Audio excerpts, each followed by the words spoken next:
তো হ্যালো বন্ধুরা, আমি এসে গেছি ই রিক্সা পার্ট 5 নিয়ে। তো আপনাদেরকে বলেছিলাম যে ই রিক্সাটা কমপ্লিট হলে আপনাদেরকে দেখাবো। তো দেখুন, আজ কমপ্লিট হয়ে গেছে। সিট আসব সব নতুন লেগে গেছে, পর্দা নতুন লাগিয়ে দিয়েছি, স্টিকারও লাগিয়ে দিয়েছি। আর এটা দেখুন ব্যাক সাইডে এমসিবি কানেক্টর সব কিছু দেখুন ফিক্সড করে দিয়েছি যাতে না নড়াচড়া হয়। আর বাকি দেখে নিন, লাইট ফাইট সব নতুন লাগিয়েছি দেখুন।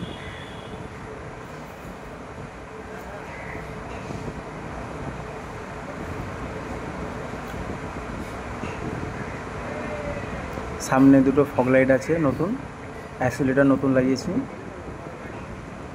আর বাকি ভিতর থেকে দেখাচ্ছি কন্ডিশনটা দেখুন, কন্ট্রোলারটা নতুন আছে।